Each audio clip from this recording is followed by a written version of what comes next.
자, 봅시다. 우리는 이 빨간 날 위주로 돌아가는 게 아니고 그냥 요일 단위로 돌아가기 때문에 아무 상관이 없죠. 한 달 단위로 돌아가기 때문에. 자, 봅시다. 이제 붕당의 정치 변질과 탕평 정책. 지금 하는 게 붕당 정치 한번 쭉 정리해보는 게 가장 또 요 근대 태동기 정치에서도 복잡한 사건들이죠. 한번 쭉 정리해봅시다. 자, 560페이지 붕당 정치의 전개와 성격 보시고요. 자, 붕당 정치의 원리라고 나와 있죠. 처음에 이 붕당 정치가 시작할 때는 거기 보시면 상대 붕당을 소인당으로, 자기 붕당을 군자당이라고 했다. 그러니까 쟤네는 소인이고 나는 군자야. 이렇게 표현했었어요. 처음에 붕당 정치를 할 때는. 그런데 나중에 시간이 지나고 나서는 뭐라고 했냐?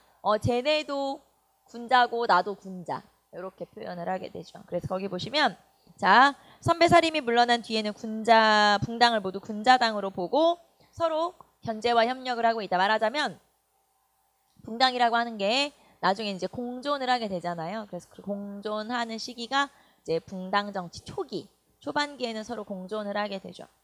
자, 그리고 맨 마지막에 보시면 이 붕당 정치라고 하는 게 공론은 여론인데 여론을 중시하게 되고 맨 마지막에 보시면 3, 4 언관과 2조 전랑의 정치적 비중이 이 그 붕당 정치가 이루어질 때는 이제 영향력이 커지죠. 역할이 커지죠. 그래서 거기 보시면 3, 4와 2조 전랑의 정치적 비중이 높아졌었다라고 나와 있고요. 자, 그 다음에 오른쪽으로 하시면 산림이라고 나와 있죠. 자, 산림이라고 하는 정치 세력들이 등장을 한 시기는 효종 때, 그러니까 조선 후기에 이런 제야학자들이 등장을 해서 활동을 하게 되고 이런 제야학자들이 본격적으로 정계에 진출하게 된 시기는 효종 때죠. 그래서 효종 때는 신청 세력을 견제하기 위해서 이런 산림들을 등용하게 되고요.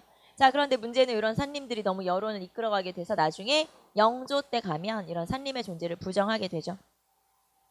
자, 나머지 한번 읽어보시고 우리는 본격적으로 붕당 정치의 전개 한번 봅시다. 자, 붕당 정치의 전개는 왕으로 선조 때부터 다시 한번 정리해 봅시다. 처음에 붕당이 성립한 시기부터 한번 볼까요? 자, 붕당이 성립했을 때 첫 번째 우리 앞에서 여기까지는 했었는데 붕당이 성립했을 때 처음에 동인과 서인으로 나눠지는데 이렇게 동인과 서인으로 나눠지게 된 원인 먼저 봅시다. 자, 원인은 척신정치의 잔재를 청산하는 문제. 척신정치라는 게 외척들이 정치에 참여하는 거죠. 예를 들면 명종 때 윤원영 같은 이런 외척들이 정치에 참여하는 거고 그런 정치를 없애야 된다. 그래서 잔재, 나머지를 없애자라고 하는 이 붕당 정치 처음에 척신정치 잔재 청산 때문에 자, 그 다음에 두 번째 원인은 이조전랑의 문제 때문에 이조전랑 문제 때문에 자, 이조전랑을 누구로 임명할 것인가 이 문제를 두고 이 이조전랑에 이제 올랐던 말하자면 이렇게 후보로 올랐던 사람이 김효원이고 이거에 대해서 반대했던 심의겸 요 사이가 벌어지기 시작하면서 동인과 서인으로 나눠지게 되죠. 자, 그래서 처음에 당이 나눠지게 된 거는 동인과 서인으로 나눠지게 된 거고요. 자, 그러면은 처음에 동인과 서인으로 나눠졌을 때 동인은 요 척신정치 잔재 청산에 대해서 강경 세력이고요. 자, 그 다음에 서인은 이 척신정치 잔재 청산에 대해서 온건 세력이었고 자, 그 다음에 동인 같은 경우는 신진사림이고 그 다음에 여기는 원래 있었던 기성사림이에요. 자, 그 다음에 이조전랑의 임명 문제를 두고 싸웠다고 했는데 누구랑 싸웠냐면 김효원이랑 그 다음에 심의겸이랑 그래서 여러분은 이 사람들 이름까지 기억을 한번 해보시고요. 자, 동인이 김효원이고 서인이 심의겸이죠. 특히 김효원은 궁궐의 동쪽에 살았다고 해서 동인이라고 하고 심의겸은 궁궐의 서쪽에 살아서 서인이라고 하면서 이 사람들을 따르는 무리들을 우리가 동인과 서인이라고 표현하고요. 우리가 여기에서 앞에 했던 내용까지 한번 같이 볼까요? 여기까지는 어떤 정치적 성향들만 우리가 설명을 한 거고 그 다음에 우리 아까 배웠던 학문적 성향 왜 우리 이제 이기론 할 때쯤 했었잖아요. 자, 여기에는 누가 해당되냐면 이황과 그 다음에 서경덕과 조식의 계열이 여기 해당되네요. 그 다음에 여기는 이이와 성혼의 세력이 여기에 해당되죠. 그래서 요 계열들, 요 사람들의 제자들, 이 사람들의 계열들이 이렇게 동인과 서인으로 또 형성이 되기도 하죠. 자, 그러면 선조 때 붕당이 처음 생겼구나. 그리고 처음 생긴 붕당은 동인과 서인이구나. 자, 그런데 동인이 다시 분화, 나눠지게 되죠. 자, 그래서 두 번째는 동인의 분화. 자, 동인이 분화되게 된 원인을 한번 또 계기를 한번 살펴봅시다. 동인이 나눠지게 된 계기는 정열입의 모반 사건. 여기서부터 봅시다. 정열입의 모반 사건. 자, 정열입의 모반 사건을 기축옥사라고 그래요. 정열입의 모반 사건을 기축옥사라고 하고, 자, 이 정열입이라고 하는 사람은 원래 동인이었는데, 원래는 서인이었는데 동인으로 바꾼 거죠. 이거. 자, 원래는 서인이었다가 당을 동인으로 바꾸게 되면서, 자, 이제 주변에 욕을 먹게 되죠. 특히 선조한테도 거의 쫓겨나다시피 해서 거의 자의반 타의반으로 벼슬을 그만뒀어요. 자, 이 정열입이라고 하는 인물이 서인 중에서 앞으로 서인을 이끌어갈 굉장히 앞으로 유망주로 기대를 받고 있었는데, 기대주 역할을 했었는데, 이 정열입이 갑자기 당을 바꿨어요. 동인으로. 그러면서 본인의 스승이 이이 이런 사람들이었어요. 그래서 이 스승에 대해서 막 욕을 하고 다녔죠. 그러니까 정열입이 자의반 타의반으로 벼슬에서 쫓겨나게 되고, 이 사람은 고향으로 내려가게 돼요. 고향이 바로 전주. 전주로 내려가는데, 이 전주에서도 세력을 모아서 약간은 사람들의 주목을 끌게 되죠. 이 사람이 대동계라고 하는 걸 만들어서 자기들끼리 모여서 군사훈련도 하고 막 이랬어요. 그래서 좀 주목을 받고 있었고, 결국에는 요 황해도에서 전주에 살고 있는 정열입이 모반, 즉 역모를 일으키려 한다고 모반 사건이 있었어요. 말하자면 누군가가 정열입의 역모를 고발을 하게 된 거고, 그게 바로 정열입의 모반 사건이죠. 그러면 역모 사건이 접수가 됐으니까 이제 조사를 하러 가야 되잖아요. 정열입을 잡으러 가고 있었는데, 이 정열입이 자기의 아들과 함께 죽도라고 하는 곳에서 자살을 해버려요. 그래서 결국에는 이 사건이 전말이 그럼 어떻게 된 거야? 진짜 반란을 일으키려고 한 거야? 아니면은 모함을 받은 거야? 알 수 없어요. 그냥 거기서 그냥 미스테리로 미궁으로 빠져버린 거죠. 자, 그래서 결국에는 정열입이 이 모반 사건을 일으켰는지 안 일으켰는지는 알 수 없어요. 하지만 결론은, 자, 동인과 서인 중에 그럼 누가 역모를 일으키려고 했던 거예요? 동인이 역모를 일으키려고 한 거고, 그럼 이걸 누가 저지하면서 제거해야 되겠어요? 서인이. 그래서 서인의 정철이 우두머리가 돼서 요 동인들을 쓸어버리는데 요 정열입의 모반 사건을 사실 이용한 거죠. 그러니까 정열입이 진짜 역모를 일으켰는지 안 일으켰는지는 사실 중요한 게 아닌 거고, 결국에는 동인이 역모를 일으키려고 했어. 그래서 이때 이 정열입과 조금이라도 연루가 되면 제거를 하게 돼요. 그래서 이 정열입의 모반 사건을 계기로, 자, 원래 동인과 서인이 처음 나눠졌을 때는 동인이 좀 우세했었거든요. 그런데 이때 서인이 이 정열입의 모반 사건을 제거하는 과정에서 이제 성장을 하게 되죠. 말하자면 부각이 되는 거고요. 자, 그래서 서인이 이제 정권을 차지하게 된 거고, 자, 그러는 과정에서 이 서인의 영수, 말하자면 이제 책임자 당대표가 누구였냐면 정철이었어요. 그래서 그 정철이 이제 정승의 자리에 오르게 된, 그러니까 승진을 하게 된 거죠. 공을 쌓아서. 자, 그래서 정철이 승진을 하게 되고 정승의 반열에 오르게 되는데, 자, 그때 마침 있었던 이슈가 뭐냐면, 이때 이제 정치적인 이슈 또는 뭐 이 왕실에서의 이슈가 뭐냐면, 세자를 누구로 책봉할 것인가, 세자 건저희 문제가 나타나게 됐어요. 세자 건저희가 세자를 누구로 책봉할 것인가를 논의하는 문제라는 뜻이고요. 자, 이 얘기를 좀 하려면 선조의 가계도 얘기를 좀 해야겠죠. 선조한테는 일단 중전이 있었어요.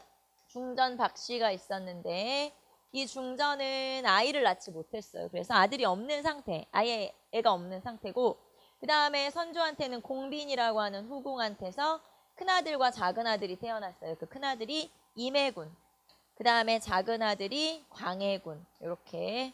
자, 그리고 나서 이제 후궁들이 또 여러 명 있었고, 이 중에서 인빈이 지금 현재 좀 금술이 좋은 그런 후궁이고, 그 다음에 인빈한테서 아들들이 여러 명 있었는데 그 중에 한 명이 신성군이라고 하는 아들이었어요.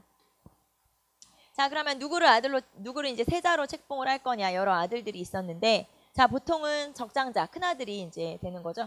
여기는 적장자는 없는 거예요. 말하자면 중전이 아이를 못 낳았으니까. 그러면 그냥 이 중에서 큰아들이 보통은 세자가 되기 마련인데, 요 임해군은 처음부터 제외됐었어요. 성질이 좀 별로야, 성격이. 그래서 얘는 좀 성격이 포악하고 별로다. 그래서 임해군은 처음부터 세자의 자리에 이제 추천이 되지 못하고, 그럼 이 중에서 좀 똘방진 애가 누구냐? 광해군. 그래서 이때 광해군이 이제 신하들이 보통은 이제 밀어주는 그런 아들이었고, 그런데 이 선조는 임빈하고 사이가 좋죠. 공빈은 이미 사망한 상태였거든요. 그래서 임빈하고 이제 금슬이 좋으니까 임빈의 아들인 신성군을 내심 생각하고 있었는데, 신하들은 자꾸, 관료들은 자꾸 광해군을 밀고 있는 상황. 그러니까 선조 입장에서는 이렇게 하기도 좀 그렇고 이렇게 하기도 좀 그렇고 애매한 상황이어서 결국에는 어떻게 결론을 내렸냐면 함구령을 내리게 돼요. 야, 말하지 마. 아들이 또 태어날 수 있고 내가 장가를 또 갈 수도 있잖아. 그러면서 앞으로 어떻게 될지 모르니까 세자 문제는 여기서 접자. 세자 문제를 논의하지 말자. 이제 이렇게 함구를 내리게 되죠. 자, 그런데 이때 이 정열입의 모반 사건을 처리하는 과정에서 공을 세운 사람이 아까 서인 중에서 누구라고 했냐면 정철. 요 정철이 이제 주변에서 자꾸 부추긴 거예요. 그래도 네가 정승이 됐으니 뭔가 좀 공을 세워봐야 되지 않겠냐. 주변 사람들의 부추김에 또 팔랑귀거든. 또 넘어갔어. 그래서 이거를 건의를 하게 돼요. 뭐라고 건의하게 되냐? 광해군으로 합시다. 적극 주장을 하게 되죠. 자, 이제 어떻게 됐을까요? 정철은 쫓겨났죠. 왜냐면 말하지 말라고 했는데 광해군으로, 더군다나 별로 좋아하지 않는 광해군한테 세자를 주자고 했으니까 당연히 정철은 쫓겨나게 되고요. 자, 그러면 정철을 어떻게 하지? 정철을 죽여봐라. 자, 그게 이제 정철의 처리 문제가 되는 거예요. 그래서 정철을 죽일 거냐 말 거냐를 두고 동인이 뭐와 뭐로 나눠지냐면 남인과 북인으로 나눠지게 되죠. 자, 결국에는 동인이 분화가 되는데 이 동인이 뭐와 뭐로 나눠지냐면 북인과 남인으로 나눠지게 되고요. 자, 북인은 여기서 강경파라고 하는 건 정철을 어떻게 처리할 거냐에 대해서 죽여! 이렇게 주장을 한 사람들이고, 그 다음에 남인 같은 경우는 그래도 죽일 것까진 있나, 온건파. 자, 그래서 북인과 남인으로 이렇게 나눠지게 되고요. 자, 여기에도 역시 우리 앞에서 이렇게 학문적 성향도 같이 가지고 있잖아요. 자, 요 북인에 해당하는 사람은 서경덕과 조식. 앞에서 여러분하고 우리 무슨 얘기했었냐면 조식이 학문의 실천성을 강조해서 주로 의병장 출신 제자들이 많고 그 사람들이 북인이었다. 아까 우리 그렇게 설명했죠. 앞에서 설명한 내용하고 여기 설명한 내용은 딱 맞아떨어지죠. 자, 그래서 이 조식의 계열들. 자, 그 다음에 온건파는 이왕의 계열들이었어요. 자, 그래서 북인과 남인으로 나눠지게 되죠. 이렇게 나눠지게 되죠. 자, 그러면 어떻게 됐냐? 자, 그러면은 결론 어떻게 됐냐면 이렇게 이제 붕당이 동인 서인, 그 다음에 동인이 다시 북인 남인 이렇게 나눠졌는데, 자, 그럼 세자 문제는 어떻게 됐어? 자, 세자 문제는 결론을 내지 못하고 있는 상황에서 임진왜란이 일어나게 된 거예요. 자, 임진왜란이 일어나면 분조, 즉 왕은 안전한 데로 피난을 가고 세자나 뭐 왕자들이 돌아다니면서 이제 뭐 의병을 모은다든가 이런 역할을 해야 되거든요. 그래서 세자가 있어야 돼요. 꼭. 그렇기 때문에 세자로 가장 좀 만만한, 물망에 오른 애들 중에 좀 똘방지고 만만한 광해군이 당연히 세자가 되고요. 그 7년 동안의 임진왜란에서 광해군이 좀 어린 나이였음에도 불구하고 처신을 잘해요. 말하자면 이제 여러 가지 일들을 잘 처리해서 결국에는 임진왜란이 끝나고 나서, 이제 임진왜란 끝나고 나서 시간이 된 거죠. 지금 이제 임진왜란 끝나고 나서 얘기를 좀 해봅시다. 자, 임진왜란이 끝났어요.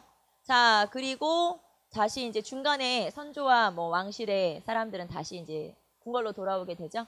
자, 그런데 임진왜란에서 역할을 광해군이 잘했음에도 불구하고 선조 입장에서는 요 광해군이 처음부터 별로 마음에 안 들었잖아요. 그래서 역시 마찬가지예요. 임진왜란 끝나고 났어도 세자로서 인정을 별로 안 해주고 싶은 상황. 더군다나 그러면 뭐 명나라에서라도 광해군 이렇게 쫙 밀어줬으면 뭐 훨씬 더 세자의 지위가 안정적이었겠죠. 그런데 그때 마침 명나라에서도 약간 우리랑 비슷한 어떤 상황이 있었어요. 말하자면 큰아들이 있는데 큰아들을 대신해서 작은아들이 태자로 책봉이 돼야 되는 좀 애매한 상황이어서 명나라에서도 이 광해군을 인정해주기가 어려운 상황이었어요. 자기 나라의 상황과 맞물려서 명나라에서도 광해군을 인정해주기가 애매한 상태니까 그러면 이 왕한테도 선조한테도 인정을 못 받고 있지 명나라로부터도 인정을 못 받고 있지. 그러니까 광해군의 입지가 좀 흔들리는 상황이었죠. 그런데 그때 마침 아까 우리 중전 박씨 있었죠. 중전이 사망을 하게 돼요. 그나마 이 중전이 광해군을 지지하고 있었기 때문에 그래도 광해군의 입지가 좀 안정적일 수 있었는데 중전이 사망을 하게 돼요. 중전 박씨가 사망을 하게 되고 새로운 왕비를 선조가 맞이하게 되죠.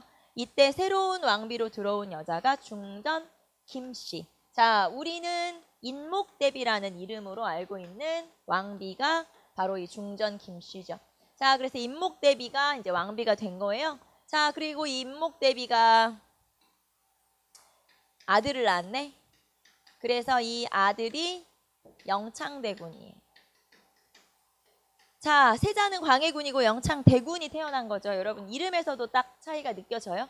자, 여기는 군이고 여기는 적장자가 아니니까. 그런데 여기는 대비, 왕비가 이 인목대비라고 하는 명칭이 이제 나중에 선조가 죽고 나서 물론 대비가 되지만 어쨌든 중전 김씨가 낳은 아들이기 때문에 여기는 대군이 된 거죠. 선조 입장에서는 이제 적장자가 누구인 거예요? 영창대군인 거죠. 그래서 영창대군에게 왕위를 물려주고 싶죠. 자, 이미 나이가 많은 세자가 있어요. 광해군. 그런데 새로운 아기가 태어나자 얘한테 왕위를 물려주고 싶었죠. 자, 그래서 내심 선조는 얘한테 나중에 이제 왕위를 물려줘야 되겠다고 생각을 하고 있었겠죠. 그런데 선조가 요 아기가 크기 전에, 말하자면 얘기 이제 아직 어렸을 때 선조가 사망을 하게 되고요. 그 선조의 사망에 대해서도 약간은 복살설이 있어요. 어쨌든 선조가 사망을 하게 돼요. 자, 그러면 선조가 죽고 나서 지금 세자가 누구니까? 광해군이니까 당연히 광해군이 왕위를 이어받게 되고요. 광해군 입장에서는 배다른 동생이죠. 배다른 동생이지만 나중에 이 영창대군이 성장했을 때 정치적으로 광해군을 위협할 수 있는 위협적인 존재이기도 하죠. 왜냐하면 본인은 적장자가 아니고 얘는 적장자니까. 그래서 요 영창대군과 새엄마인 인목대비를 어떻게 하냐. 자, 영창대군은 귀향을 보내요. 그래서 여기저기 이제 귀향을 막 보내서 결국에 한 9살쯤 됐을 때, 8, 9살 뭐 이때쯤 됐을 때 요 영창대군을 죽이죠. 결국에는. 배다른 형제를 죽였고 심지어는 자기 위에 형도 있었죠. 아까 임해군 있었죠. 임해군마저도 죽이게 돼요. 그래서 형제를 죽이게 됐고 그 다음에 아까 새엄마, 인목대비. 나보다 어린 새엄마예요. 말하자면 그 어린 새엄마는 이제 왕실의 한쪽에 가두게 되죠. 그래서 왕비에서 쫓아내서 서궁이라는 이제 조그만 지역에, 조그만 전각에 위패 가둬놓게 돼요. 그래서 자, 엄마를 쫓아냈어요. 태모. 그 다음에 형제를 죽였네. 살제. 자, 그래서 이 살제 패모라고 하는 요 내용이 바로 광해군을 쫓아내는, 쫓겨나는 광해군이, 즉 인조반정이 일어나는 여러 이유 중에 하나인 이런 도덕적 약점으로 작용을 하게 된 게 바로 살제 패모라고 하는 거죠. 자, 그러면은 우리가 이제 광해군 얘기를 좀 해봤는데 여기 북인. 자, 북인 같은 경우는 나중에 대북과 소북으로 다시 나눠져요. 영창대군을 지지하는 세력인 소북, 그 다음에 광해군을 지지하는 세력인 대북으로 또 나눠지게 되죠. 자, 여러분 561페이지 북인의 분열 해가지고 나와 있고요. 자, 북인의 분열 나와 있죠? 거기도 한번 보세요. 자, 광해군을 지지하는 대북, 조식 계열들, 그 다음에 영창대군을 지지하는 소북, 서경덕 계열들 이렇게 나눠지기도 하지만 당연히 영창대군이 죽고 그 다음에 광해군이 왕이 됐죠. 그러므로 당연히 누가 집권을 했을까요? 대북이 집권을 했겠죠. 그래서 대북이 집권을 하게 된다. 이런 내용들. 자, 그러면 이제 우리는 넘겨서 광해군으로 갑시다. 광해군. 자, 광해군의 개혁 정치 한번 볼까요? 광해군은 지금 이 앞에서 우리 다 하긴 했었는데 광해군은 전후 처리를 위해서 노력을 하게 돼요. 전후 처리. 자, 임진왜란이 끝난 지 얼마 안 돼서 바로 왕으로 즉위를 하게 되기 때문에 이때는 여러 가지 전후 처리를 하게 되죠. 자, 무기나 성곽을 수리하고 그 다음에 대동법을 실시하게 되고요. 민생 안정을 위해서 대동법을 실시하고 그 다음에 사고를 정비하기도 하고 5대 사고를 정비하기도 하고 동의보감을 편찬하기도 하고 자, 이런 식으로 여러 가지 전후 처리를 하게 된 게 바로 광해군이고 자, 그 다음에 광해군이 그러면 붕당으로 따지면 누가 집권을 하게 되냐? 북인 정권이죠. 물론 여기서 북인은 대북이 되겠죠. 그래서 광해군의 북인 정권. 자, 광해군은 이 북인들과 함께 정치를 이어나가게 되죠. 이 북인들은 조식의 제자들이니까 주로 의병장 출신, 임진왜란하는 과정에서 의병장 출신들이 있었고 이 사람들과 함께 정치를 하게 되죠. 자, 하지만 광해군이 중간에 뭐 중리배교라든가 이런 거를 자, 명과 후금 사이에 중리배교를 하게 되고 이렇게 대외 정책을 하게 되지만 결국에는 광해군이 이제 아까 우리 살제 폐모라든가 이런 중리배교라든가 이런 것 때문에 쫓겨나게 되고요. 자, 그러면은 중간에 인조반정이 일어나서 광해군이 쫓겨나게 되는데 자, 그러면 인조반정을 주도한 건 누구냐? 서인이죠. 그래서 서인의 주도하에 인조반정이 일어나서 결국에는 인조를 세우고 정치를 바로잡게 되죠. 광해군을 쫓아내고 자, 그래서 인조 시대가 열리게 되죠. 자, 봅시다. 그러면 인조 반정이 일어나서 서인에 의해서 추대된 왕이 인조기 때문에 그러면 인조 시대의 주로 집권 세력들은 당연히 서인이 되겠죠. 그래서 여기서는 서인이 집권을 하게 되고요. 서인이 주도를 하게 되겠죠. 자, 서인이 주도를 했다. 그러면 지금 서인 말고 남아있는 붕당이 어디냐? 자, 봅시다. 정리를 한번 해볼게요. 처음에 동인과 서인으로 나눠졌었어요. 자, 그리고 동인이 다시 북인과 남인으로 나눠졌죠. 자, 동인은 나눠졌으니까 사라졌고 북인은 광해군의 몰락과 함께 사라졌죠. 자, 그러면 남아있는 붕당은 어디하고 어디? 서인하고 남인이 되겠죠. 그래서 서인과 남인이 이렇게 지금 남아있는 붕당이고요. 자, 그런데 인조반정을 주도한 게 누구예요? 서인이죠. 그러면 인조부터는 정치를 누가 주도해서 할까요? 서인이 주도하겠죠. 그리고 남아있는 붕당 하나는 남인. 그래서 서인이 주도하고 남인이 참여하는 이런 양상. 이렇게 두 개의 붕당이 지금 같이 가고 있고 또는 연립정권이라고 표현할 수 있겠죠. 이렇게 둘이 같이 가는데 이때까지만 하더라도 상대방의 어떤 이 두 붕당의 공존, 말하자면 상대방을 비판하고 견제하기는 하지만 아직까지는 같이 가는 중이에요. 그게 인조 때부터 이런 현상들이 나타나고요. 자, 이거는 이미 우리가 앞에서 대외관계에서 다 한 거니까 간단하게 봅시다. 자, 인조 이후에 서인은 광해군을 쫓아낼 때 중리배교를 구실로 쫓아냈기 때문에 친명배금 정책을 실시하게 되고요. 이 친명배금 정책으로 결국에는 청나라가 쳐들어오죠. 후금이. 자, 이 전쟁을 정묘호란이라고 하죠. 자, 그리고 정묘호란으로 우리가 청나라와 후금과 형제 관계를 체결하게 되죠. 자, 봅시다. 친명배금 정책을 실시하게 되고 자, 그 다음에 또 이때 마침 이런 사건들도 있었어요. 이괄의 난 이런 사건들이 일어나게 돼서 이것 때문에 결국에는 청나라가 쳐들어오죠. 후금이 이 전쟁을 정묘호란이라고 하고 정봉수나 이립 등의 의병들이 활동을 하기도 하죠. 자, 그리고 정묘호란 이후에 이제 후금과 화의를 맺게 되는데 그때는 형제관계를 체결하게 되죠. 자, 그런데 후금이 나라 이름을 청으로 바꾸고 조선의 군신관계를 요구하게 되고 이 군신관계 요구를 들어줄 거냐 말 거냐를 두고 조정에서 의견이 두 개로 갈라지게 되죠. 자, 이 의견이 주화론과 주전론이에요.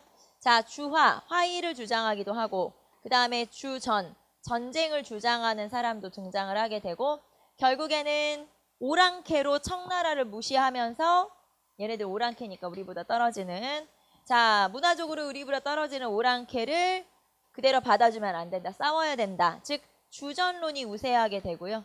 결국에는 주전론이 우세하다는 건 군신관계 요구를 거절했다는 뜻이고 이렇게 군신관계 요구를 거절하게 되자 전쟁이 일어나죠. 그 전쟁이 병자호란이에요. 자, 병자호란에 우리가 피난을 가려고 했는데 왕이 이때 청나라 군대가 가까이 근처까지 와 있었기 때문에 피난을 갈 수가 없었죠. 그래서 가까운 데로 그냥 급하게 피난을 가요. 그게 남한산성. 남한산성에서 45일간 항전했으나 결국에는 청나라에게 항복을 하게 되죠. 자, 이 항복을 우리가 삼전도의 굴욕이라고 하고 자, 그 결과 결국에는 청나라와 군신관계를 체결하게 되죠. 자, 그래서 정묘호란의 결과 형제관계를 체결하게 되고 병자호란 이후에 군신관계를 체결하죠. 자, 그러면 정묘호란, 병자호란 전부 다 인조 때 있었고요. 자, 요 군신관계 체결 이후에 청나라로 인질로 잡혀가는 사람들이 있었어요. 이때 소현세자와 세자인 소현세자와 동생인 복림대군, 그러니까 형제가 청나라의 인질로 끌려가게 되고요. 자, 소현세자는 막상 청나라 가보니까 청나라가 너무 발전해서 배워야겠다라고 생각하고 청나라와 교류도 하고 청나라와 외교적으로 여러 가지 문제도 해결하기도 하고 소현세자가 마치 외교관으로서의 역할을 잘 하게 돼요. 자, 그런데 복림대군은 이제 뭐 그런 생각이 별로 없었고 여기서는 청나라에 대한 복수를 주장을 하게 되죠. 자, 결국에는 약 10년 가까이 인질 생활을 마치고 돌아왔을 때 둘 중에서 인조, 지금 왕이 인조니까 인조 마음에 든 건 누구냐면 복림대군. 왜냐하면 오랑캐인 청나라와 잘 지내는 소현세자가 별로였고 소현세자가 국민들한테도 인기가 되게 많았어요. 그러니까 질투도 하고. 자, 그러다 보니까 결국에는 결론, 소현세자는 청나라에서 돌아온 지 2달 만에 사망을 하게 되고요. 자, 왕위를 복림대군에게 물려주게 돼요. 자, 이 왕이 누구? 효종이 되겠죠. 자, 그리고 붕당은 똑같아요. 붕당은 여전히 서인이 주도하고 남인이 참여하고 있어요. 똑같이. 자, 역시 서인이 주도하고 있고 남인이 참여하고 있고. 자, 그리고 이 효종 때의 정책 중에 가장 대표적인 게 뭐예요? 청나라, 명나라를 멸망시킨 우리 청나라 복수해야 된다. 즉 복수 설치를 주장하면서 전쟁에 대비하게 되고 청나라를 쳐들어가려고 준비를 하게 되죠. 자, 그게 북벌운동이에요. 자, 그리고 이 북벌운동을 서인이 주도하게 되죠. 자, 어쨌든 효종 때 서인이 주도하고 남인이 참여하는 건 여전히 똑같고 그 다음에 북벌운동이 일어나게 되는데 이거 역시 서인이 주도하게 되는 이런 현상이 나타나게 되죠. 자, 그리고 나서 이 효종이 죽고 나서 왕위를 이어받은 게 현종. 자, 현종은 가장 대표적인 사건으로 예송 논쟁이라고 하는 게 있었죠. 자, 우리 오전에 배운 것 중에 예학 기억나요, 여러분? 예절에 관한 학문, 그거를 예학이라고 하고, 자, 예학이 정쟁의 구실로 사용된 그런 사건이 뭐냐? 예송 논쟁. 그래서 우리는 예송 논쟁을 좀 자세하게 얘기를 좀 해보도록 합시다. 자, 여전히 지금 현종. 자, 여전히 현종은 서인이 주도하고 남인이 참여하고 있는 양상. 그래서 이때 붕당은 서인과 남인이 존재한다고 보시면 되고요. 자, 그러면 여기서는 이제 현종 때는 예송 논쟁이 가장 대표적인 사건이다라고 했으니까 예송 논쟁이라고 하는 건 예에 관한 소송 또는 논쟁이라고 보시면 되고 예송 논쟁은 크게 1차 예송이 있었고요. 그 다음에 2차 예송, 이렇게 2번의 예송이 존재하게 되죠. 자, 그러면 1차 예송에서의 원인부터 한번, 계기부터 한번 살펴봅시다. 자, 예송 논쟁 예절 가지고 싸웠다는데 왜 싸웠냐면 이때 효종이 사망을 했기 때문이에요. 자, 효종이 사망했을 때 이때 자의대비가 살아있었고 자의대비의 복제 문제. 자, 그러면 자의대비가 누구냐면 인조의 계비가 있었어요. 자, 말하자면 인조, 그 다음에 효종, 그 다음에 현종 이렇게 왕위가 이어지는데 자, 인조한테 아들이 둘, 하나는 소현세자, 여기 큰아들 1번 아들, 그 다음에 2번째 아들이 복림대군. 자, 그런데 소현세자가 죽고 나서 복림대군이 효종으로 즉위를 하게 되고요. 자, 이 효종의 아들이 누구냐면 현종, 지금 현재 왕인 현종인 거고요. 자, 이렇게 되는 거죠. 그러면 요 인조의 둘째 아들이 복림대군인 거고 그의 아들이 현종인 거고요. 자, 그리고 지금 누가 살아있는 거냐면 인조의 2번째 부인, 인조의 계비인 자의대비 또는 조대비가 살아있었던 거예요, 말하자면. 자, 그러니까 지금 현재 현종이 왕이 된 거고 효종이 죽은 거고 그 다음에 효종이 죽었을 때 새엄마는 몇 년 상복을 입어야 되냐. 그러니까 자의대비한테는 지금 누가 죽은 거예요? 아들이 죽은 거죠. 자, 그런데 첫째 아들이 죽은 거예요? 둘째 아들이 죽은 거예요? 둘째 아들이죠. 복림대군이 당연히 둘째 아들이니까 위에 소현세자가 있었으니까. 그런데 이게 논쟁거리가 된 거예요. 자, 이게 왜 논쟁거리가 되냐면 봅시다. 자, 서인과 남인에서 각각 다른 주장을 제시하게 되는데 서인은 뭐라고 했냐면 자, 왕사동례를 강조하게 돼요. 무슨 말이냐면 왕사동례는 왕과 사대부의 예절은 같아야 된다라는 뜻이에요. 자, 다시 왕과 사대부의 예절은 같아야 된다. 여기서 사대부는 그냥 양반이라고 보시면 돼요. 서인은 왕이나 양반이나 똑같지 뭐 이렇게 생각을 한 거죠. 자, 그래서 이 복림대군인 효종을 둘째 아들로 봐야 된다 이렇게 주장했어요. 둘째 아들로 취급을 하면 되지 뭐 이렇게 생각을 했고요. 자, 그래서 둘째 아들이 죽으면 엄마가 몇 년 상복을 입으면 되냐면 1년 상복을 입으면 되는 거예요. 새엄마가 둘째 아들이 죽었을 때는 1년 상복만 입으면 되죠. 서인은 왕과 사대부의 예절이 똑같으니까 효종은 둘째 아들이잖아. 그냥 둘째 아들로 보면 되지 뭐. 이렇게 제시를 한 거고요. 자, 남인은 뭐라고 했냐면 뭔 소리야? 남인은 뭐라고 얘기했냐면 왕사 부동사래. 부동례. 자, 말하자면 왕과 사대부의 예절은 같지 않다. 이게 왕과 사대부의 예절이 같지 않다는 건 왕은 훨씬 특별한 존재다라고 보는 거예요. 그래서 왕은 특별한 존재야. 그러므로 효종, 복림대군이 비록 둘째 아들이기는 하지만 큰아들로 대우를 해줘야 한다. 이렇게 주장을 한 거예요. 왜? 왕이니까. 왕은 특별하잖아. 자, 알겠어. 자, 왕은 몇째 아들이 왕이 되든 무조건 큰아들로 봐야 된다. 그러므로 엄마는 큰아들이 죽었을 때 몇 년 상복을 입어야 되냐면 3년 상복을 입어야 한다. 이렇게 주장한 거예요. 그래서 남인은 3년 상복, 서인은 1년 상복 이렇게 주장을 한 거고요. 그럼 이게 뭔 말이야? 자, 이게 무슨 말이냐면 이렇게 주장을 한 건 결국에는 서인은 왕과 사대부의 예절을 같다고 했잖아요. 뭐 왕이나 양반이나 뭐 이렇게 주장을 한 거니까 즉 여기에서는 신하들이 왕보다 훨씬 중요하다라고 강조를 한 거나 마찬가지거든요. 즉 신권을 강조한 거예요. 신하들이 중요하지 뭐 이렇게 생각을 한 거고 자 남인은 뭐라고 생각한 거냐면 아니거든 왕권이 되게 중요하거든. 그래서 여기서는 왕권을 강조한 거죠. 자 결국에는 신권을 강조하냐 왕권을 강조하냐 이런 문제고요. 자 그러면 여기에서 결국에는 누구의 의견을 채택을 하게 되냐면 손을 들어주게 되냐면 1차 예송에서는 서인의 손을 현종이 들어주게 돼요. 그리고 그러면 자의대비가 몇 년 상복을 입게 돼요?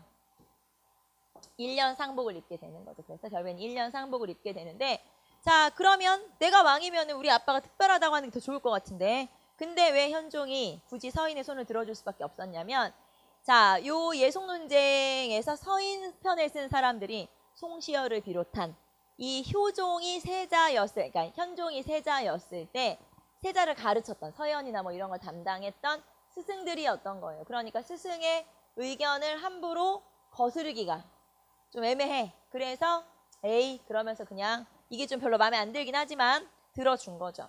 자, 그런데 한참 시간이 지나서 한 뭐 18년, 20년 가까이 지나서 예송이 한 번 더 일어나게 되는 거예요. 이게 2차 예송, 갑인 예송이 일어나게 되죠. 자, 그러면 예송 논쟁이 또 일어났네. 네, 또 일어났어요. 그럼 이때는 왜? 자, 이때는 효종이 사망했을 때죠. 자, 이번에는 효종 B가 사망을 하게 돼요. 그러니까 효종 B의 사망 시에 자, 역시 누가 살아있었냐면 새엄마가 살아있었던 거예요. 즉, 자의대비에 복제 문제가 또 있었어요. 또 상복 입는 문제 가지고 싸웠네? 네, 또 싸웠는데 자, 그러면은 이때는 왜? 이때는 또 뭐와 뭐로 나눠졌냐? 자, 여기 잘 안 보이니까 이쪽에다 쓸게요.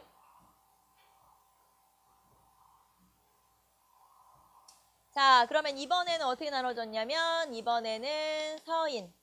자, 서인은 아까랑 주장한 게 똑같아요. 왕사 동례. 자, 그러면 효종 B를 몇째 며느리로 보자.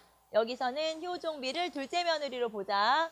자, 둘째 며느리니까 시어머니가 둘째 며느리 죽었을 때는 9개월 상복만 입으면 돼요. 그래서 여기서는 9개월 상복만 입으면 되지 뭐.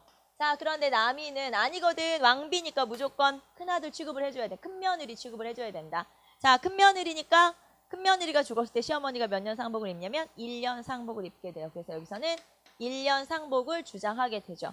자, 이번에는 그러면 현종이 누구 손을 들어주냐. 아까 마음에 안 들었었잖아요. 그래서 이번에는 누구 편을 들었겠어요? 남인. 그래서 이때는 남인의 1년설이 채택이 되죠.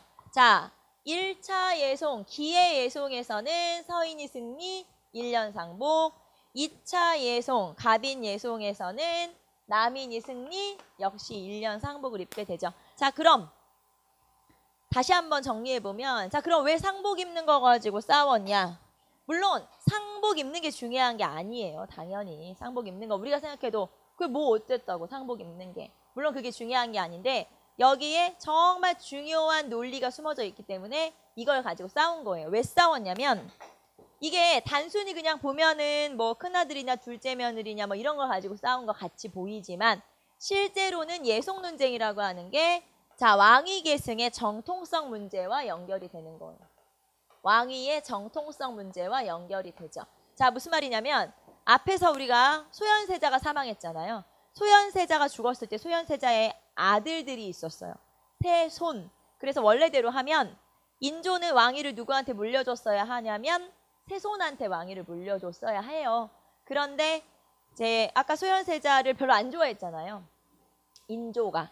그래서 소현세자가 죽고 나서 소현세자는 물론 독살설이 있어요. 누가 죽였냐면 아버지가 인조가 죽였다는 독살설이 있죠. 자, 그러면 인조가 소현세자를 뭐 죽였는지 어쨌는지 모르지만 아무튼 독살설이 있으니까 그리고 나서 왕위를 세손한테 물려주면 되는데 이 아이들 세손 삼형제를 전부 다 제주도로 귀향을 보내요. 그래서 거기에서 걔네들은 자라다가 사망을 하게 되고 그 다음에 며느리 세자 빈이 있었겠죠. 세자 빈도 영모로 몰아서 사망을 그러니까 죽이게 돼요. 사약을 내려서 죽이게 되니까 말하자면 소현세자의 그 집안 자체를 다 풍비박산을 낸 거고 그리고 왕위를 둘째 아들한테 물려준 거예요. 그게 복림대군인 효종이 되는 거죠. 그러면 여기서 어떤 문제가 나올 수 있냐? 과연 왕이 될 사람이 된 거야? 제대로? 아니면 왕이 되지 말아야 될 사람이 왕이 된 거냐? 자, 왕이 될 사람이 왕이 됐다면 상관없지만 왕이 되지 말아야 될 사람이 왕이 됐다면 그게 효종이잖아요. 그러면 그의 아들인 현종은 그럼 어떻게 되는 거야? 왕이 될 사람이 된 거야? 아니면 왕이 되지 말아야 될 사람이 왕이 되고 또 그의 아들이 왕이 된 거네? 그래서 이게 자칫 잘못하게 되면 왕실에 피바람이 불 수 있는 정통성 문제로 논쟁이 벌어지고 이 조선에서는 정통성 문제로 논쟁이 벌어지는 거에서 끝나지 않아요. 왕을 바꾸게 되겠죠. 그러면 또 왕실에 피바람이 불어야 되고 그러면 이게 굉장히 심각한 문제가 되고 그렇기 때문에 이게 단순히 그냥 겉으로 보기에는 상복, 옷 입는 거 가지고 싸운 것처럼 보이지만 실제로는 그런 미묘한 문제가 여기에 다 연관이 돼 있는 그런 사건이 바로 예속 논쟁이라고 하는 거예요. 그래서 굉장히 미묘하죠. 자, 우리가 기억해야 될 거는 자, 1차 예송에선 누가 이겼고 2차 예송에선 누가 이겼고 자, 상복 몇 년 입었고 우린 이거 기억하면 되죠. 자, 그리고 이 예속 논쟁에서 분쟁의 대상이 됐던 붕당은 누구랑 누구예요? 서인과 남인. 네, 그것도 기억을 한번 해보시고 자, 그래서 자, 예송 논쟁에서는 보시면 자, 첫 번째 예송이 기해 예송, 두 번째 예송이 갑인 예송. 그 다음에 먼저 이긴 게 서인, 그 다음에 남인. 자, 그리고 공교롭게도 자의대비는 두 번 다 몇 년 상복을 입게 되죠? 1년 상복을 입게 되죠. 그래서 기해 예송, 갑인 예송, 서인이 한 번, 남인이 한 번, 둘 다 1년 상복을 입게 된다. 그래서 이렇게 외우시면 되고요. 더 중요한 거는 이게 어느 왕 때예요? 현종 때까지. 자, 그리고 또 하나 더 중요한 거. 자꾸 더 중요하다고 하네? 사실이니까. 자, 여기 보시면 인조, 그 다음에 효종, 그 다음에 현종. 지금 우리가 세 명 3대 왕을 했죠. 이렇게 3명에서 지금 이렇게 붕당 정치를 이끌어간 정당이 붕당이 어디하고 어디예요? 서인하고 남인. 자, 서인하고 남인이에요. 그러면 이렇게 인효현까지 올 때까지 그러니까 예속 논쟁까지죠. 이때까지는 서인과 남인의 공존이 이루어져요. 자, 공존이라고 하는 건 뭐냐면 서로 비판도 들어주고 서로 같이 가고 싸우기는 하지만 저것들을 내가 싹 죽여버려야지는 아닌 그런 단계. 그래서 자 서로 비판과 견제와 이런 것들을 다 받아줄 수 있는 단계.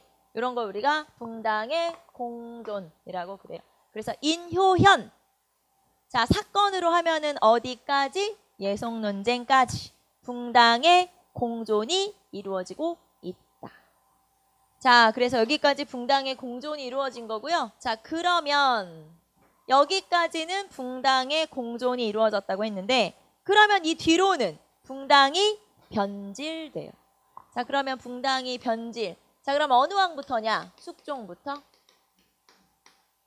자 그러면 숙종 때의 붕당 정치부터는 붕당이 변질됐다고 했네. 붕당의 변질. 그러면 붕당이 변질된다는 건 무슨 말이냐면 공존한다는 건 두 개가 같이 가는 거랬죠. 그러면 변질된다는 건 무슨 말이냐면 쟤네와 우리는 같이 갈 수 없다 이거예요. 그럼 어떻게 해야 돼? 상대방을 죽여버려야지. 없애버려야 되겠죠. 즉 상대방의 붕당을 없애버리면 우리 당 하나만 남겠네요. 이거를 뭐라고 하냐? 자 하나의 당이 정권을 차지하는 일당 전제화라고 그래요. 자, 일당 하나의 당이 전제 모든 권력을 독점. 그걸 전제 정치라고 하잖아요. 자, 그래서 하나의 당이 모든 권력을 독점하게 되는데 그럼 여기서 모든 권력을 독점한 그 붕당이 어디냐? 서인이에요. 그래서 서인의 일당 전제화가 이루어지고 자 그러면 이제 하나의 당이 다 해먹는 거지 말하자면 다 헤쳐먹는 거죠. 그러면 붕당이 어떻게 된 거예요? 변질된 거지. 그래서 붕당이 변질됐는데 서인이 저 혼자 다 해먹어서 그래. 그게 바로 숙종 때부터예요. 자 그리고 숙종 때 그러면 하나의 당이 다 해먹는 다음에 처음부터 하나의 당이 다 해먹는 건 아니고요. 서로 싸워. 일단 좀 싸워. 서인과 남인이 서로 좀 싸우다가 나중에 이제 서인이 독점을 하게 되거든요. 그러면 그 싸우는 과정을 뭐라고 하냐? 우리는 환국정치라고 그래요. 자, 그래서 숙종 때 정치가 뭔데? 환국정치. 자, 숙종 때 환국이 있었는데 환국이 뭔데? 환국은 원래 뜻은 무슨 뜻이냐면 정세가 하루아침에 바뀜. 정세가 자주 바뀜. 이런 뜻이에요. 그리고 더 재밌는 거는 그 정세를 자주 바뀌잖아요. 이거를 누가 주도하냐면 왕이 주도하는 거예요. 왕이 이쪽 손을 잡아. 그 얘네랑 막 잘 지내. 그런데 좀 까불어. 그러면 끊고 이쪽으로 바로 넘어가는 거죠. 그럼 얘네는 이제 몰락을 하는 거죠 말하자면. 그리고 얘네 손을 잡아요. 얘네랑 막 또 친하게 지내. 얘네한테 막 권력도 주고. 그러다가 또 얘네 좀 기어올라. 그럼 또 끊고 이쪽으로 다시 넘어가. 왔다 갔다 하는 거예요. 왜? 왕권을 강화하려고. 왕권 강화를 위해서. 결국에는 왕이 주도하는 이런 정치가 이루어지는데 이게 환국이에요. 이쪽 땅으로 갔다가 이쪽 땅으로 갔다가 왔다 갔다 하는 거고요. 자, 그 사이에 이제 여러 가지 일들이 나타나게 되죠. 자, 그래서 우리는 환국 정치 한번 볼 거고요. 자, 그거를 하기 전에 일단 책을 좀 간단하게 보고 나서 환국으로 넘어가도록 합시다. 자, 일단 562페이지 한번 볼까요? 광해군 아까 잠깐 하다 말았죠. 광해군에 보시면 폐모살제와 중리배교 이런 얘기 나오고요. 그 다음에 이 동생 죽이고 영창대군 죽이고 그 다음에 임목대비 위패시켰잖아요. 이제 그게 개축옥사라고 하고 거기 보시면 뭐 칠성의 옥 이런 거 나와요. 한번 쭉 읽어보시고. 자, 그 다음에 인조 반정으로 서인이 정권을 차지하게 되고 남인과 같이 가죠. 자, 그래서 서인과 남인의 공존이 이루어지게 된다. 자, 그래서 여러분 가로 3번으로 내려보시면 563페이지 이상적인 붕당 정치가 유지되었다라는 게 그런 거예요. 잘 가고 있어. 둘이 같이 가고 있어. 이상적인 붕당 정치가 유지되고 자, 서인이 조금 앞서가고 있죠. 왜냐하면 서인이 인조반정도 주도하고 했으니까 서인이 조금 앞서가고 있으면서 남인은 따라가는. 그래서 서인이 좀 우세한 가운데 남인이 연합하여 공존하는. 결국에는 공존이네. 공존. 그래서 공존하는 정치가 이루어지게 되고요. 자, 그런데 서인과 남인은 또 완전 다른 성향의 사람들이죠. 밑에 보시면 563페이지 표가 나와 있어요. 서인 볼까요? 자, 서인과 남인이 이렇게 어떤 정책면에 있어서도 큰 차이를 보이게 되죠. 자, 그래서 서인은 우리 아까 예속 논쟁하면서 잠깐 건드렸죠. 서인이 중요하게 생각하는 건 신권. 자, 그리고 남인이 중요하게 생각하는 건 왕권. 그래서 왕권과 신권의 어떤 그런 차이도 있고요. 자, 그리고 경제 보시면 자, 뭐 서인은 북벌 이거는 뭐 당연하고 자, 경제 보시면은 서인은 부국강변과 지주제를 긍정하고 있고 그 다음에 상업과 기술 발전에 호의적이다. 그리고 노비 속량과 서얼어통에 적극적이에요. 노비 속량과 서얼어통에 적극적. 자, 그런데 남인은 거기 보시면 자, 상업과 기술 발전에 소극적이면서 기존의 봉건 체제를 그대로 유지했으면 좋겠다. 이런 세력이죠. 그래서 여러분이 서인이 꼴통 아니야? 보수 아닌가? 이렇게 생각할 수 있지만 초기의 서인은 그렇지는 않았어요. 개혁적인 성향을 좀 가지고 있었는데 이 사람들이 나중에 집권을 하게 되고 확실히 정권을 차지하게 되면서 점점 또 보수로 바뀌죠. 어떤 붕당이든지 어떤 정당이든지 처음에 막 정권을 차지했을 때 굉장히 참신하잖아요. 개혁적이고. 그런데 이 사람들이 이제 잃을 게 많아지면 말하자면 점점 세력이 커지고 잃을 게 많아지면 보수화되게 마련이기 때문에 처음에 서인은 이렇게 참신했으나 나중에는 점점 더 심하게 보수화되죠. 그래서 나중에 노론으로 가면 이제 완전 꼴통 되잖아요. 그런 식으로 바뀌게 돼서 여러분이 이 표도 한번 봐주세요. 예를 들면 노비 속량과 서얼어통에 적극적인 게 의외야. 하지만 서인이지. 이렇게. 무슨 말인지 알겠죠? 의외이긴 하지만 서인이야. 이거. 그 다음에 오히려 여기서 보면 남인이 조금 더 보수적이죠. 왜냐하면 남인은 성리학 그 이론 자체를 중시하기 때문에 조금 더 성리학적으로 보수적일 수가 있어요. 그래서 이런 내용만 보고는 서인과 남인을 그냥 단정 짓지 마시고 표로 정리하시는 게 제일 좋은 방법이에요. 무슨 말인지 이해돼요? 그냥 미루어 짐작해서 서인은 보수일 거야 라고 생각하면 틀린다 이 말이에요. 알겠죠? 그래서 텍스트 위주로 공부를 하셔야 돼요. 그냥 이렇게 그럴 거야 이렇게 생각하지 마시고요. 자, 여기에 서인은 여기 이렇게 나와 있으니까 이런 식으로 딱 이게 서인이구나. 예를 들면 노비 속량과 서얼어통에 적극적이야. 서인. 이런 식으로 정리를 하셔야지. 그냥 서인은 보수적인데 그러면서 미루어 짐작하면 막상 시험 문제로 나왔을 때 틀릴 수 있다. 무슨 말인지 알겠죠? 네, 정확히 텍스트로 정리하시는 게 좋죠. 자, 그래서 서인과 남인 정리 한번 해보시고 자, 그 다음에 한 장 넘기시면 효종은 북벌 뭐 아까 한 거니까 자, 북벌을 주장했던 건 서인이죠. 하지만 서인들이 정권 유지 수단으로 주장했던 거고 자, 그 다음에 우리 하나 체크할 거 있네요. 산림의 여론 주제 나와 있죠. 산림의 여론 주제.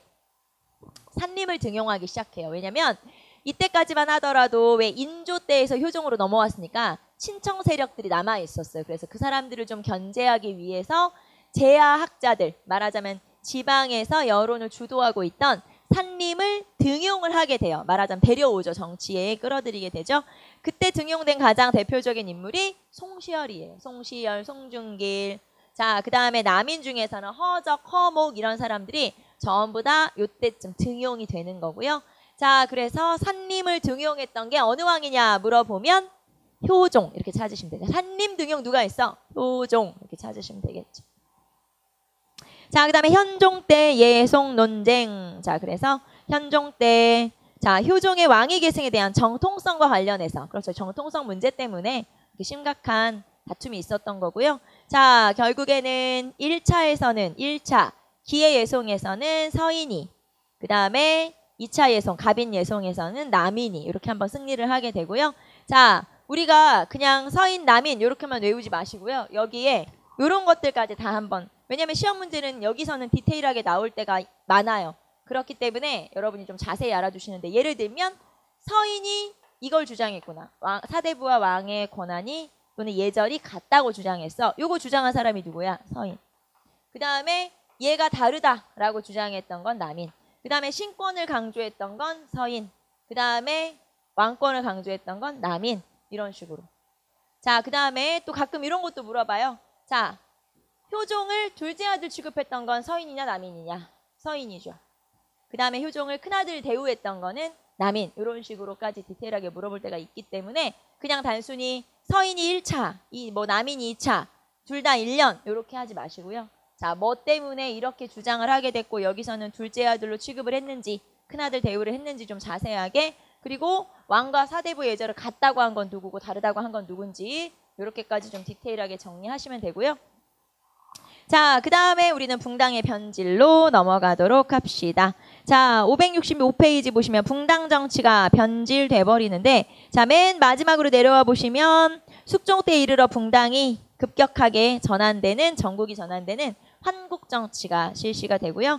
그러면서 일당 전제화 추세가 대두되고 여기서 하나의 당이 모든 권력을 헤쳐먹는다고 했는데 결국에는 그게 누구냐? 서인. 그리고 서인 중에서는 나중에 노론 이렇게 이어지게 되죠. 자, 그래서 붕당 정치의 변질. 자, 한 장 넘기시면 숙종 봅시다. 자, 숙종 때 가로 2번 경신왕국, 가로 3번 기사왕국, 가로 4번 갑술왕국. 자, 그리고 가로 5번 무고해오, 그 다음에 정유독 때까지. 지금 이게 전부 다 어느 왕 때 있었던 사건들이에요? 숙종 때 있었던 사건들이에요. 그래서 크게 보시면 숙종 때 있었던 사건들이고, 자, 우리는 이제 황국 하나하나 자세히 살펴볼 건데, 일단 한국에서는 첫째 원인, 둘째 집권, 누가 집권했냐, 그 사건을 계기로 해서, 자, 그 다음에 이제 여러 가지 또 사건 특징들 이렇게 살펴보시면 되겠죠. 자, 첫 번째 환국이 경신왕국. 자, 1680년에 있었던 경신대축척이라고 표현하기도, 출척이라고 표현하기도 하고요. 경신왕국, 경신왕국부터 한번 살펴봅시다. 자, 경신왕국에서 원인. 자, 원인을 물어보기도 하니까 원인 한번 체크해 볼게요. 자, 그러면 일단 이거부터 지금 숙종이 왕이 되고 얼마 안 돼서 경신왕국이 일어났는데 그럼 지금 현재 집권 세력은 누구일까요? 지금 현재 우리 아까 2차 예송에서 승리한 게 누구였어요? 남인이었죠. 그래서 지금 현재 남인이 집권하고 있는 상황이고 남인이 집권하고 있는데 이 숙종 때쯤 되면 이 붕당들이 뭐를 장악하고 있어야 힘이 세지냐면 조선 후기는 군영이에요. 군영. 군대를 장악하고 있거나 아니면 상권 이런 걸 장악하고 있어야 돈이 좀 되고 그래야 힘이 좀 세지고 그래서 이 붕당들은 군대나 상권을 장악하기 위해서 노력을 하고 있는 상황이라고 보시면 되고요.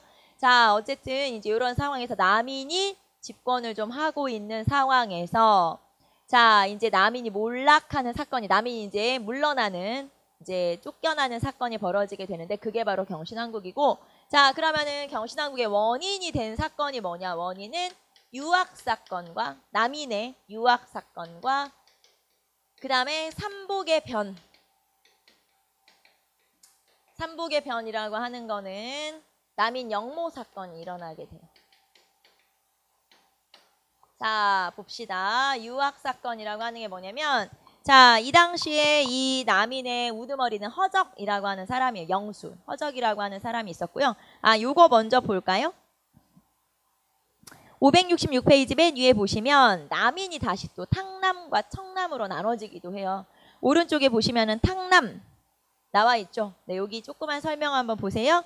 자, 남인은 서인에 대한 처벌로 서인을 그러니까 두 번째 예송에서 어떻게 할 거냐. 다 어떻게 혼내줘? 혼내줘 말어. 이걸 가지고 온건파와 강경파로 나눠지는데 강경파는 청남, 온건파는 탕남이라고 하고요. 자, 지금 현재는 이제 탕남이 정권을 차지한 거죠. 말하자면. 그리고 북벌론을 제기했었고 이 사람들이 북벌론을 제기했다는 건 군대를 길렀다는 얘기 아니에요. 그래서 정권을 차지하고 있는 상황이고 숙종이 요 탕남이 조금씩 마음에 안 들기 시작한 시기에 일어난 사건이 바로 유학 사건, 그 다음에 영모 사건 이런 거라고 보시면 돼요. 자, 그러면은 일단 봅시다.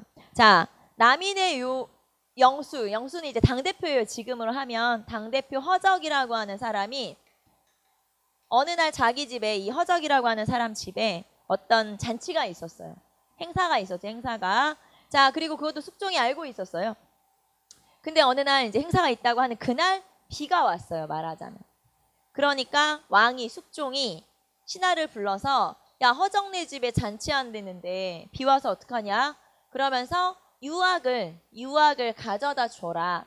유학이 뭐냐면 기름 먹인 천막이에요. 지금으로 한 방수 천막. 그래서 야, 유학 좀 갖다 줘라. 걔네 집에 빌려줘라. 왕실에서 쓰는 물건이니까 얼마나 좋겠어요. 그래서 유학을 빌려주라고 했는데 갑자기 그 내관이 방황하더니 아까 와서 가져갔다는 거예요. 허적이. 자, 그러니까 왕한테 허락을 받지 않고 왕실의 물건을 마음대로 유용한 사건이 벌어지게 된 거죠. 이게 이제 또 왕실에서 엄청난 죄가 되니까 결국에는 왕실의 그 이제 벼슬에서 삭탈관직 쫓겨나게 되죠. 자, 그래서 한 번 유학 사건이 먼저 한 번 있었고 그리고 나서 이제 남인이 좀 쉽게 말하면 이제 가만히 있었어야 되는데 이때 또 하나의 사건이 겹치게 되면서 남인이 쫓겨나게 되는 계기가 돼요. 그 두 번째 사건이 삼복의 변, 즉 남인 영모 사건이죠. 자, 이 허적의 서자인 허견이라고 하는 사람이 영모에 연루된 사건이고 이거를 왜 삼복의 변이라고 하냐면 이때 이 허견을 비롯한 이 이제 서자를 비롯한 요 세력이 왕으로 추대하려고 했던 인물이 왕의 먼 친척인 뭐 복창군, 복성군 이렇게 해서 이 복으로 끝나는 세 명의 형제와 같이 반란 일으키려고 했다. 그래서 이거를 삼복의 변이라고 표현을 하거든요. 자, 어쨌든 영모 사건에 휘말리게 된 거예요. 아들이. 자, 그렇게 되면 영모 사건이라고 하는 건 우리 전에 그랬잖아요. 빼도 박도 못한다. 영모 사건에 휘말리면 죽는 거다. 그래서 결국에는 요 허적을 비롯한 남인들이 이 사건으로 물러나게 되는, 결국엔 쫓겨나는 그런 결과를 가져오게 돼요. 자, 그러면 경신왕국으로 쫓겨난 사람들은 누구? 남인이 축출되고, 자, 그러면 이거를 처리하면서 집권한 세력은 다시 누굴까요? 서인이 집권을 하게 됐겠죠. 그래서 서인이 집권을 하고 남인이 쫓겨나는 그런 결과를 가져온 게 바로 경신왕국이고, 자, 여기서 끝난 게 아니고요. 서인은 요 남인을 어떻게 해? 다 죽여? 말어? 이거를 가지고 또 강경파와 온건파로 나눠지게 되죠. 자, 그래서 서인의 분화가 있었고, 자, 이때 강경파는 노론이고요. 거꾸로 쓸까요? 노론. 자, 노론은 강경파. 남인을 다 죽여! 이렇게 주장한 사람들이겠죠.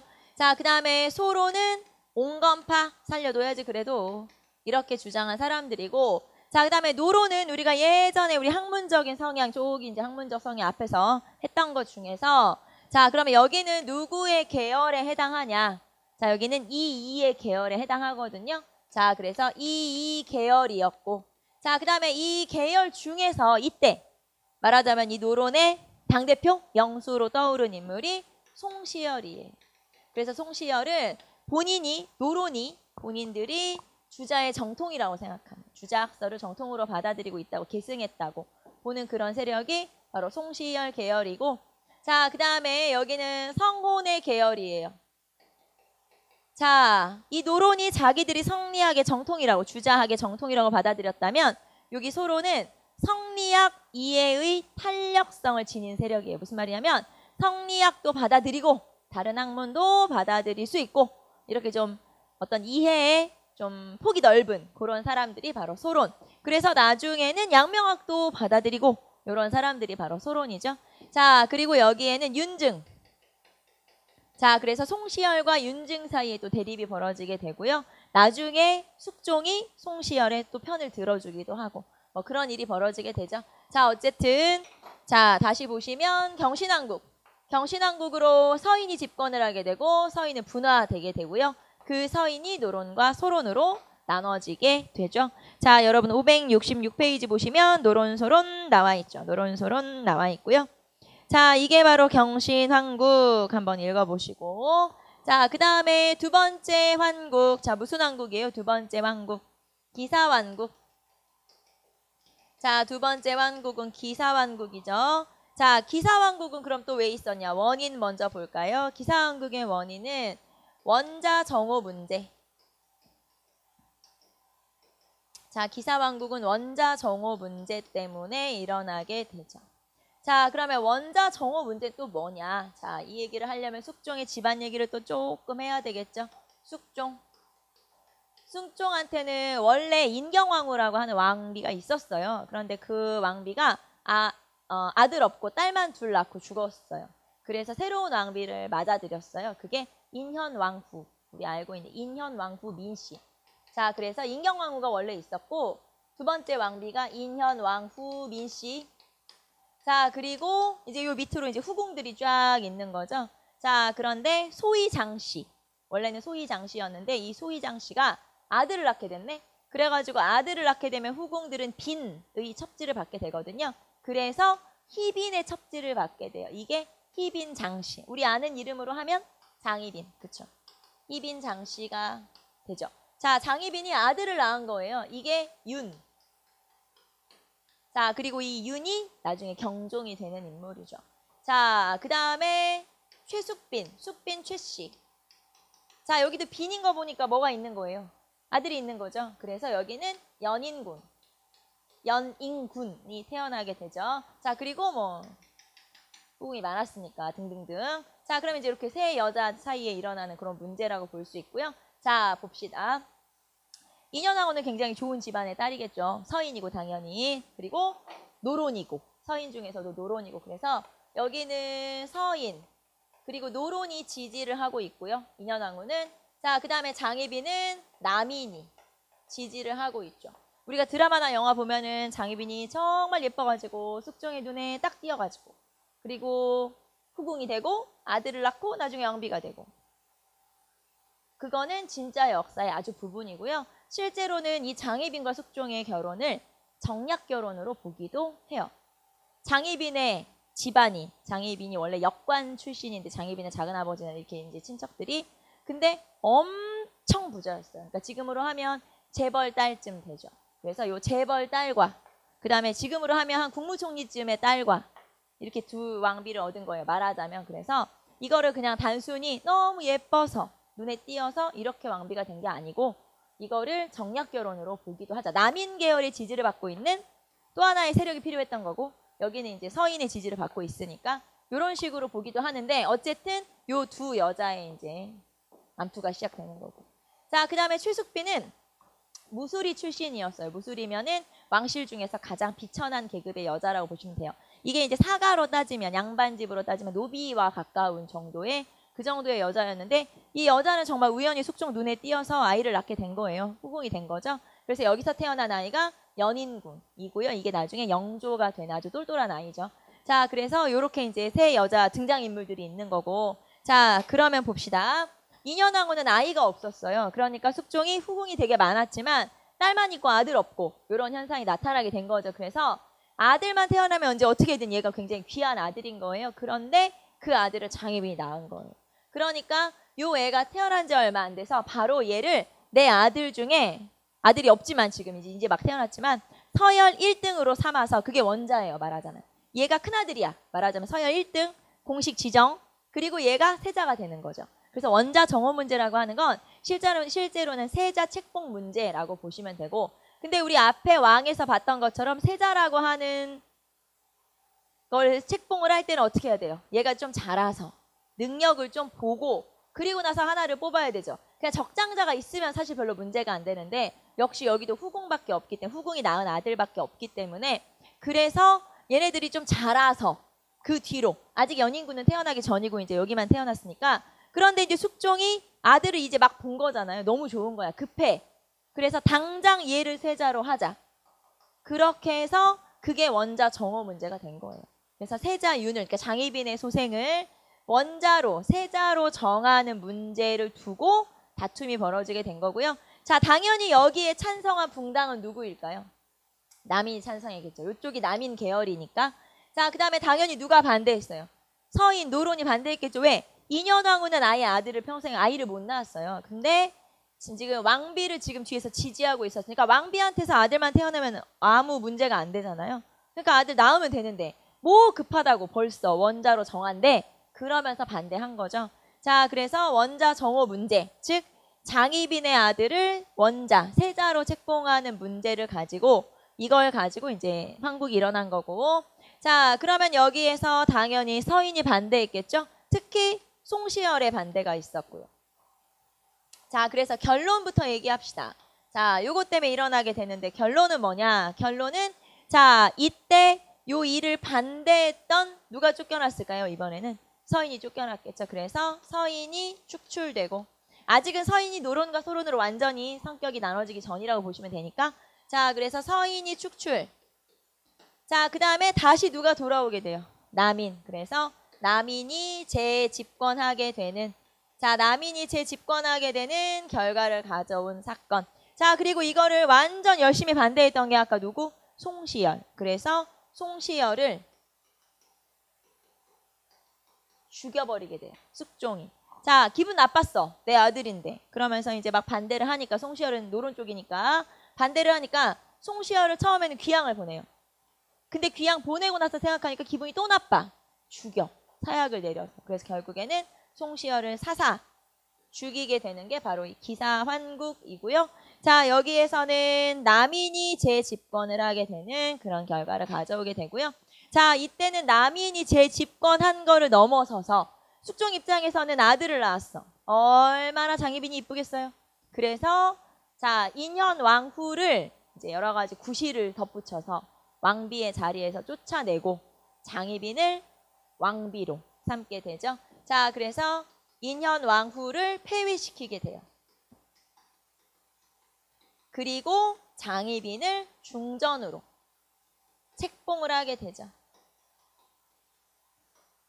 자, 그래서 요렇게 장희빈이 중전이 되고 나서 5년쯤의 시간이 흐르게 돼요. 자, 그리고 나서 세 번째 환국이 벌어지게 되죠.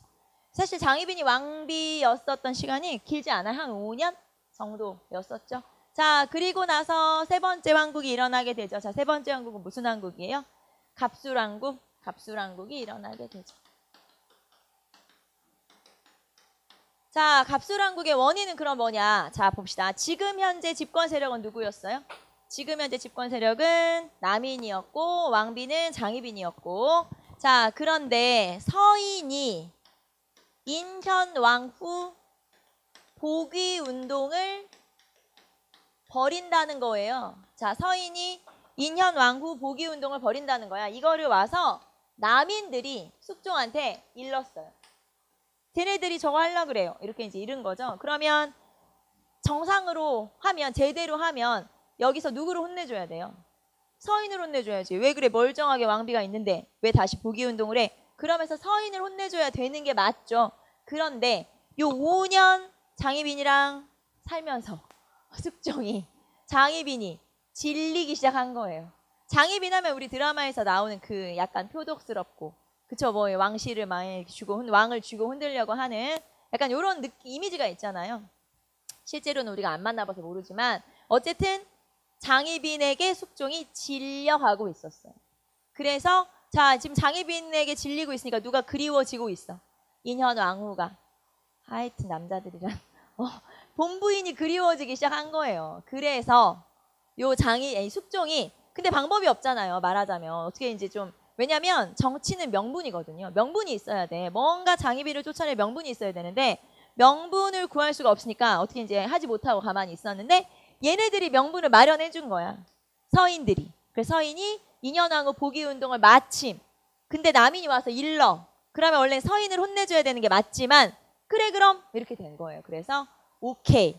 그래가지고 오히려 장희빈을 쫓아내고 인현왕후를 다시 왕비로 이제 맞이하게 되는, 교체되게 되는 그런 결과를 가져오게 된 거예요. 자, 그래서 이때 이런 과정에서 남인들이 또 반대하고 막 이랬을 거 아니에요. 이때 남인들을 철저하게 밟아버리게 되죠. 그래서 이때는 남인들이 그냥 단순히 축출 아니고 몰락하게 되는 계기가 돼요.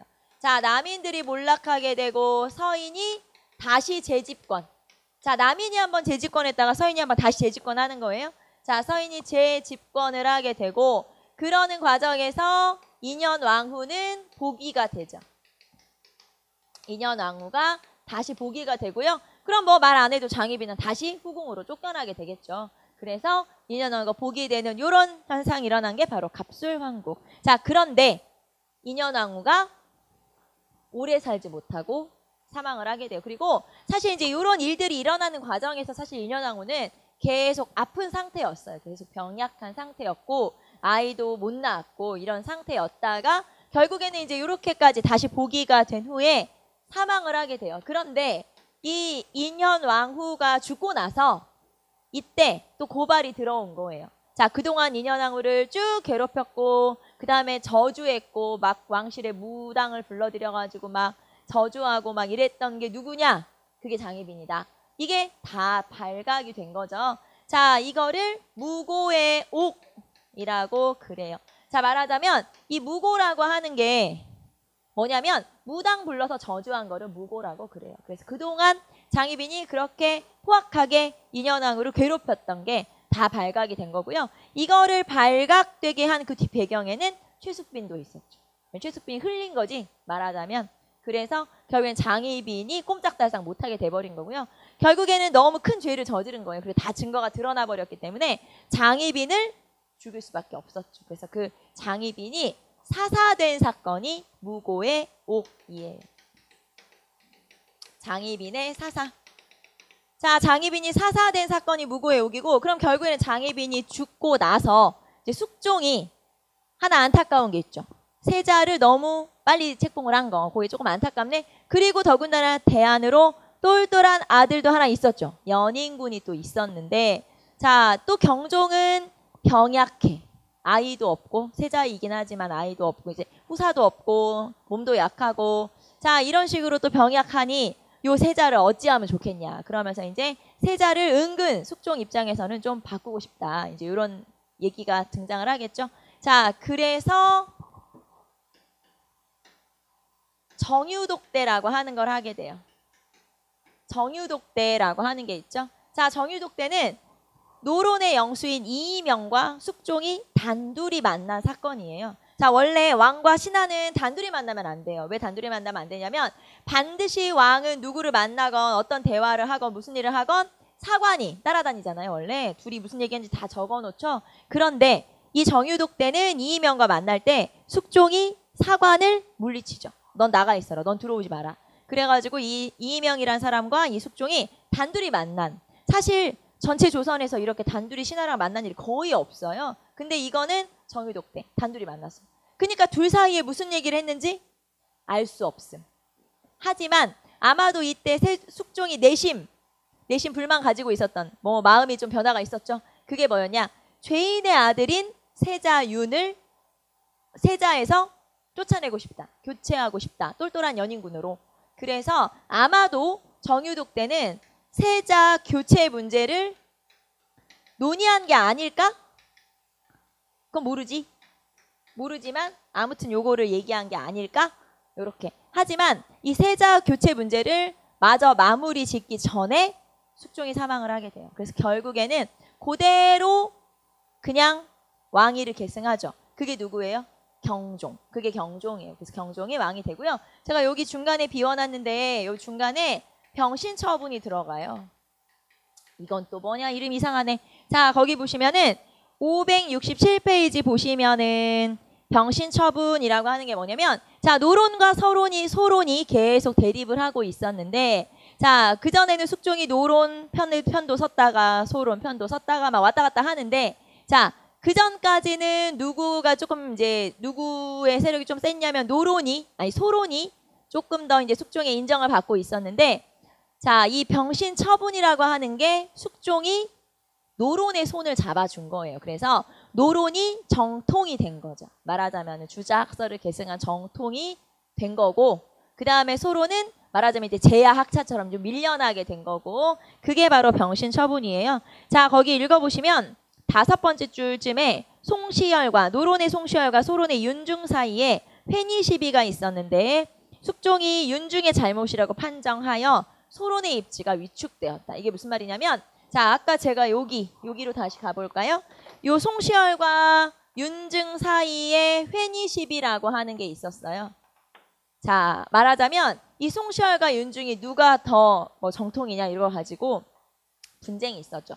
사실은 원래 두 사람 사이에 친분이 있어요. 송시열이 윤중의 아버지 친구, 그리고 윤중의 스승 이랬어요. 그래서 둘 사이가 사실은 굉장히 돈독한 관계일 수 있는데 둘 사이에 어떤 분쟁이 있었고요. 그게 회의 시비라고 하는 거예요. 왜 회의 시비라고 하냐면 이 송시열이 회덕에 살았고, 그 다음에 윤중이 이성이라고 하는 충청도 어느 지역이에요. 동네 이름이에요.